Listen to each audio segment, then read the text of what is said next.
take you live to Moscow now. A packed house in the Kremlin's St. George Hall for a special ceremony which begins the process of formally annexing about 18% of Ukraine. This move comes after so-called referenda in 4 occupied territories in the east. According to pro-Russian officials, voters overwhelmingly supported joining Russia, but the vote widely considered a sham and illegal under international law. Let's listen in. Их итоги подведены, результаты известны. Unknown. The people have made their choice. Однозначный выбор. Clear choice. Today we are signing an agreement about joining Donetsk and Luhansk People's Republic, Zaporozhye region and Kherson region. I'm sure that our legislative body will approve accepting the 4 new subjects of the Russian Federation because it is a will of millions of people.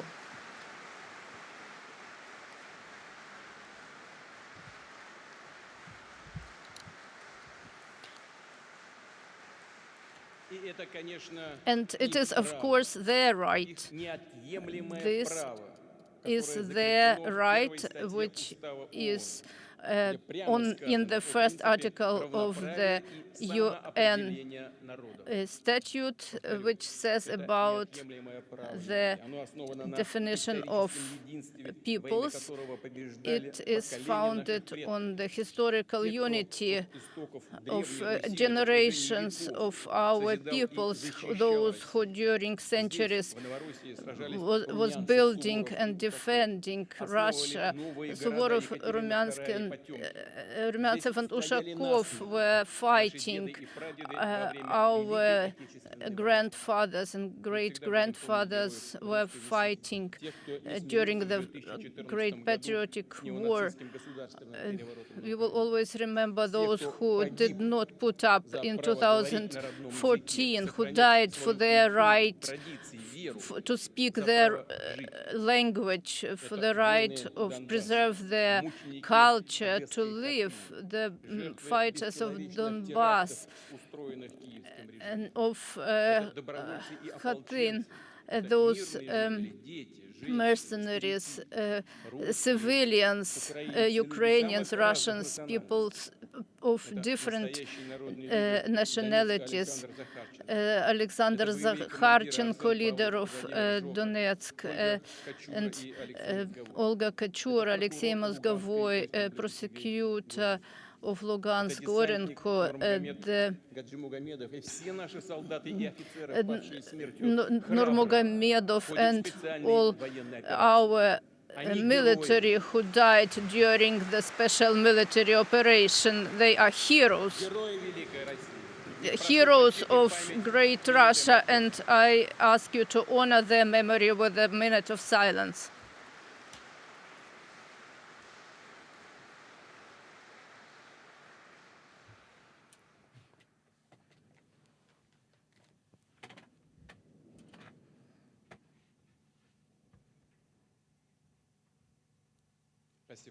Thank you.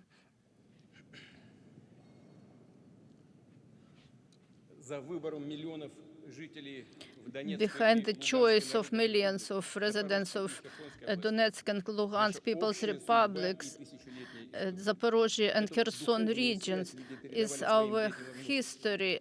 This spiritual ties was passed through generations. People brought through years this feeling to Russia, and nobody can destroy this feeling. This is why older people and young people, those who were born after the collapse of the Soviet Union, voted for our joint future. In 1991, in Belovezhska Pushcha, the representatives of the party elites made a decision and people ended up torn apart. It became a national catastrophe, same as some time ago after the revolution. The republics were cut artificially.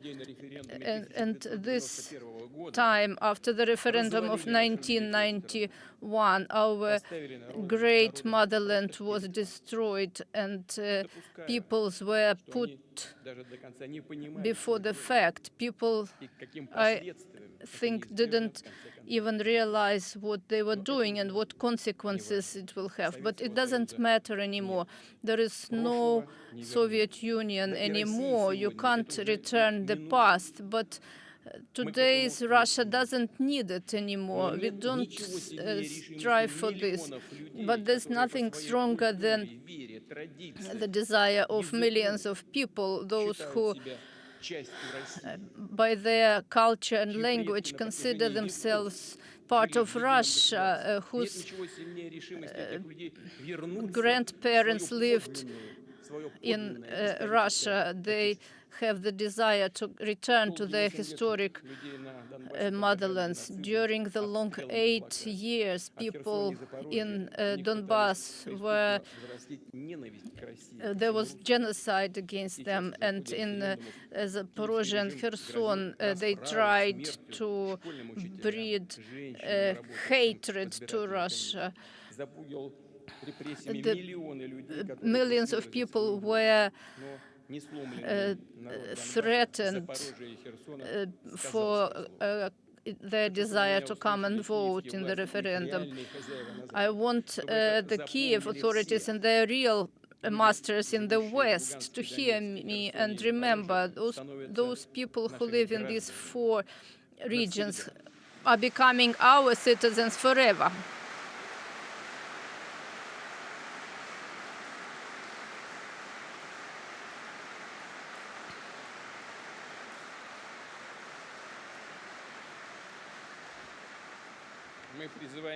We are calling on the Kiev regime to immediately cease fire and all military actions and the war they started back in 2014 and return to the negotiation table. We are prepared to this, but the choice of the people in the 4 provinces we are not going to discuss. Russia is not going to betray it.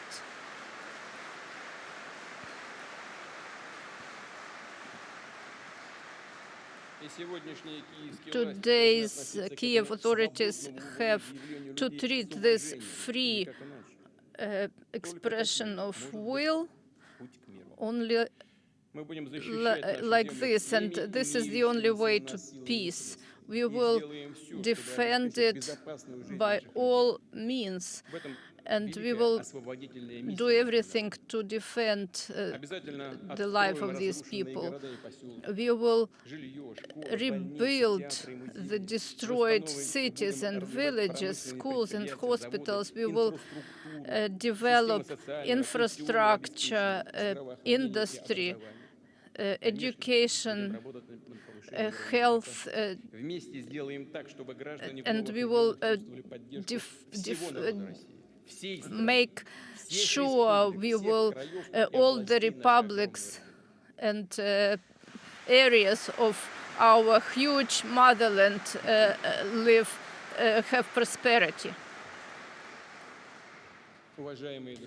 Dear friends, colleagues, I want to address the soldiers and officers who participate in the special military operation in Donbass and Novorossiya, those who, after the partial mobilization, come to the military commissariats. I want to address their parents, wives, and children and tell them what our people are fighting against, who is our enemy, who is throwing us into the crisis and benefiting from it. Our brothers and sisters in Ukraine have seen with their own eyes that the leading circles of the West have thrown off the masks and shown their nature. After the collapse of the Soviet Union, they decided that we will all have to put up with the dictatorship. At that time, the West thought that Russia is not going to survive this, and this nearly happened. We remember the horrible and hungry 1990s, but Russia has survived and became stronger and has its place in the world. But the West is still trying to make us weaker, to split us into parts. They can't put up with the fact that there is such a huge and a great country with natural resources which is not prepared to live under the Western command. The West cannot leave the colonial mentality. They want to try and receive rent of hegemony. And the preservation of this rent is their key motive. This is the reason of their aggression to the independent countries, to traditional values and cultures, and hence the attempts to undermine the centers of development. It's important for them that all the countries surrender their sovereignty to the United States. Some countries are voluntarily willing to become vassals, but if countries do not agree to this, they try to ruin these countries. Millions of killed people and their lives, protectorate colonies, they don't care as long as they receive their profits. Their greed and their attempt to preserve their power is the reason of this hybrid war the West, collective West, is leading against Russia. They want to see us as a colony. They want not, instead of cooperation, they want to rob us.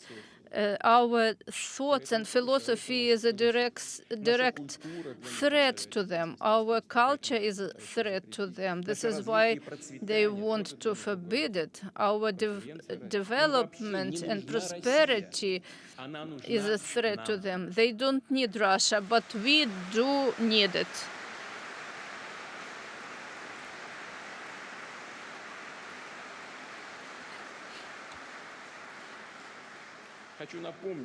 I want to remind you that the attempts to become masters of the world was not successful, and we are going to defend our country. The West is hoping that they will remain unpunished for everything. The agreements for strategic security go to the bin. The treatments and the promises not to extend NATO to the east, the agreement about missiles non-proliferation have been broken. We can hear from all sides the West is standing by the world order based on the rules. But who has seen those rules? It is some delirium. Complete lies and double or even triple standards. It is for fools only. Russia is a country of great civilization, and it will not live under these rules.